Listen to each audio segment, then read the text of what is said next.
Hello viewers, நான் அனிதா. இன்னைக்கு நம்ம பார்க்க போறது 12th standard max chapter 1 applications of matrices and determinants exercise 1.6ல first sum first subdivision. Question என்ன கொடுத்திருக்காங்கன்னு பாத்தீங்கன்னா test for consistency and if possible solve the following system of equations by rank method சொல்லிருக்காங்க. 3 equation கொடுத்திருக்காங்க.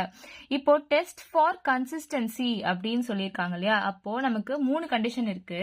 இது நம்ம தெரிஞ்சுக்கிறதுக்காக நான் எழுதியிருக்கேன். Rank மெத்தட்ன்றதுனால rank கண்டுபிடிக்கணும் இல்லையா? சோ இந்த கொடுத்திருக்க லீனியர் ஈக்குவேஷன்ஸ் எல்லாத்தையும் நம்ம மேட்ரிக்ஸ் ஃபார்மா எழுதுவோம்.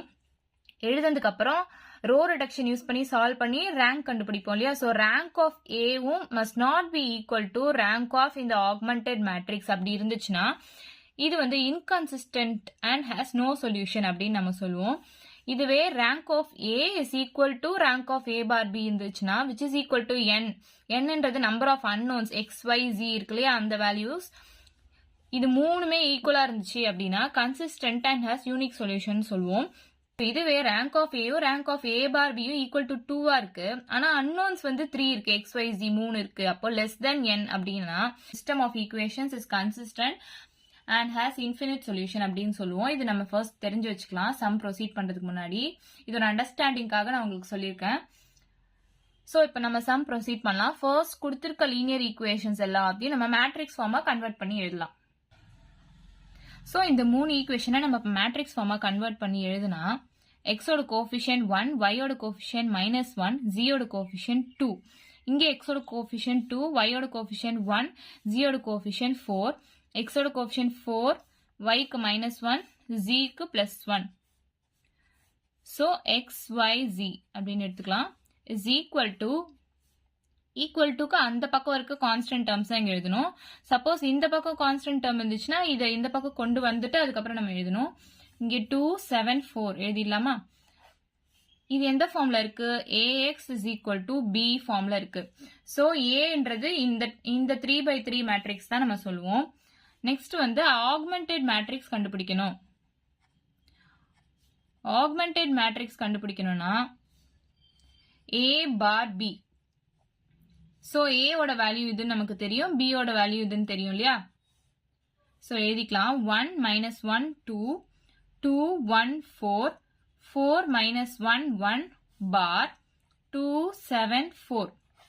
சோ இது ஃபுல்லாவே ஒரு ரோ தான். இது பார், இது தனியாலாம் மேட்ரிக்ஸ் கிடையாது. இது ஃபுல்லாவே ஒரு ரோவா தான் எடுத்து நம்ம சால்வ் பண்ணணும். இப்போ நெக்ஸ்ட் ஸ்டெப் என்னன்னா ரோ ரிடக்ஷன் பண்ணணும். இந்த 3 டேர்மை 0 கொண்டு வர பார்க்கணும். அதாவது ரோ எக்கலன் ஃபார்ம் அப்படின்னு சொல்லுவாங்க இல்லையா?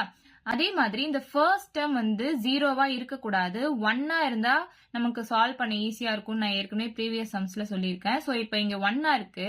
அப்ப நம்ம R2 எப்படி எழுதலாம்னா 2 கூட மல்டிப்ளை பண்ணி இது ரெண்டுத்தையும் மைனஸ் பண்ணா 2 - 2 0 அப்படின்னு வரும் இல்லையா? சோ இந்த டேர்ம் 0 ஆக சான்ஸ் இருக்கு. அதே மாதிரி 4 கூட மல்டிப்ளை பண்ணி மைனஸ் பண்ணா 4 - 4 0 ஆகும் இல்லையா? சோ இந்த டேர்ம் 0 ஆக சான்ஸ் இருக்கு. எப்படி எழுதலாம்னா R2 வந்து R2 - 2 into R1 எழுதலாம். அதே மாதிரி R3 வந்து R3 - 4 into R1 அப்படின்னு எழுதலாமா? சோ இப்ப சால்வ் பண்ணலாம். சோ இங்க நான் ரஃப் கால்குலேஷன் போடுறேன் R2க்கு. R2 என்ன நம்ம எடுத்திருக்கோம்? R2 - 2 into R1. So R2 ஃபுல்லா எடுத்து எழுதிட்டேன். 2147 -2 into R1 வந்து -2 into 1 -2, -2 into -1 +2, -2 into 2 -4, -2 into 2 -4. So +2 -2 cancel ஆயிடும் 0, 1 + 2 3, 4 - 4 0, 7 - 4 3. So இதுதான் R2. ரோ 1 அப்படியே எழுதிக்கோங்க. 1 - 1 2 2. ரோ 2 நம்ம இப்ப கண்டுபிடிச்சிருக்கோம் 0 3 0 3.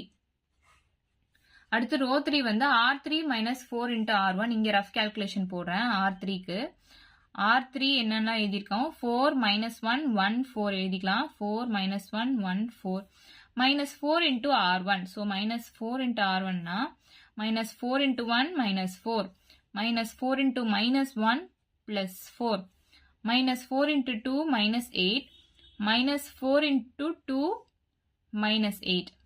So இதை சால்வ் பண்ணா +4 -4 cancel ஆயிடும் 0, 4 - 1 3, 1 minus 8 minus 7, 4 minus 8 minus 4. So, இதுதான் நம்ம third row. 0, 3 minus 7 minus 4. 0, 3 minus 7 minus 4. Next நமக்கு இந்த term 0வா வேணும். So, இந்த term 0வா வேணும்னா நம்ம இந்த ரெண்டுத்தையும் மைனஸ் பண்ணா இங்க 0 ஆகுமா? அதே மாதிரி இந்த டேர்ம்ஸ்லாம் சேஞ்ச் ஆகக்கூடாது, அதுக்கு ஏற்ற மாதிரி பார்த்துக்கணும். இங்கே 0 இருக்கு, ஸோ சேஞ்ச் ஆகாது. 3 மைனஸ் 3 0 பண்ணலாம் இல்லையா? அப்போ நம்ம R3 எப்படி எழுதலாம்னா R3 மைனஸ் R2 அப்படின்னு எழுதலாமா? ஸோ இப்போ ரோ 1ல அப்படி எழுதிக்கோங்க. 1 மைனஸ் 1 2 2 0 3 0 3 R3 தான் இது ரெண்டு ரோவையும் மைனஸ் பண்ணி எழுதணும். ஸோ 0 மைனஸ் 0 0 தான். 3 மைனஸ் 3 0 மைனஸ் 7 மைனஸ் 0 மைனஸ் 7 தான். Minus 4 minus 3 minus 7. ஸோ இப்போ நம்ம ரோ எக்கலன் ஃபார்முக்கு கொண்டு வந்துட்டோம். இந்த 3 டேர்மை 0 ஆக்கியாச்சு. இப்போ அதாவது நான் ஜீரோ ரோஸ் தான் ரேங்க்னு சொல்லுவாங்க இல்லையா? இப்போ of A is equal to 3. அதே மாதிரி rank of A bar B is equal to இங்கேயும் வந்து ஃபுல்லா நம்பர்ஸ் இருக்கு, நம்பர்ஸ் இருக்கு, நம்பர்ஸ் இருக்கு. ஸோ 1 2 3 ரோஸ் இல்லையா? So rank of A bar B is equal to 3. இப்போ rank of A is equal to rank of A bar B is equal to n. இந்த condition படி நம்ம ஸ்டார்டிங்லேயே பார்த்திருப்போம். இப்போ நமக்கு கிடைச்சிருக்கிறது second condition. So rank of A is equal to rank of A bar B is equal to n. இந்த மாதிரி வந்திருக்கு நமக்கு. So consistent and unique solution அப்படி தானே நம்ம எழுதணும். ஸோ நம்ம எப்படி எழுதலாம்னா the system is consistent and has unique solution அப்படின்னு எழுதலாம். கொஸ்டின் என்ன கொடுத்திருக்காங்கன்னா டெஸ்ட் ஃபார் கன்சிஸ்டன்சி அப்படின்னு கொடுத்திருக்காங்க அண்ட் சால்வும் பண்ண சொல்லியிருக்காங்க. இப்போ நம்ம கன்சிஸ்டன்சி டெஸ்ட் பண்ணிட்டு ஆன்சர் எழுதிட்டோம். அண்ட் இப்போ வந்து நெக்ஸ்ட் வந்து நம்ம சால்வ் பண்ணணும். ஸோ இப்போ இதெல்லாம் நம்ம லீனியர் ஈக்குவேஷன்ஸா எழுதிக்கலாம். எக்ஸ் 0 y 0 z வந்து minus 7 z is equal to minus 7. So கடைசியில இருந்து போனா ஈஸியா இருக்குன்றதுக்காக போறேன். z is equal to 1. So z term கிடைச்சிருச்சா? நெக்ஸ்ட் இந்த ஈக்குவேஷன் பாத்தீங்கன்னா 3 into y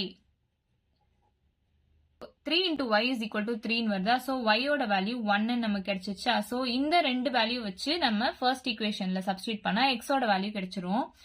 so first equation என்னன்னு பாத்தீங்கன்னா x minus y plus 2z is equal to 2. So x ஓட வேல்யூ நமக்கு தெரியாது. மைனஸ் y ஓட வேல்யூ 1 கண்டுபிடிச்சிட்டோம். பிளஸ் 2 இன்டூ z ஓட வேல்யூ 1 கண்டுபிடிச்சிருக்கோம் is equal to 2. So x minus 1 plus 2 is equal to 2. x plus 1 is equal to 2. x is equal to 2 minus 1. So x ஓட value 1 நமக்கு கிடைச்சிருச்சு. So நம்ம இப்போ solve பண்ணிட்டோம். x is equal to 1, y is equal to 1, z is equal to 1. 3 value நம்ம கண்டுபிடிச்சிட்டோம். இவ்வளவுதான் நம்ம சம். ஏதாச்சும் டவுட் இருந்தா கமெண்ட் பண்ணுங்க. வீடியோ பிடிச்சிருந்தா லைக் பண்ணுங்க, ஷேர் பண்ணுங்க, சப்ஸ்கிரைப் பண்ணுங்க. தேங்க்யூ.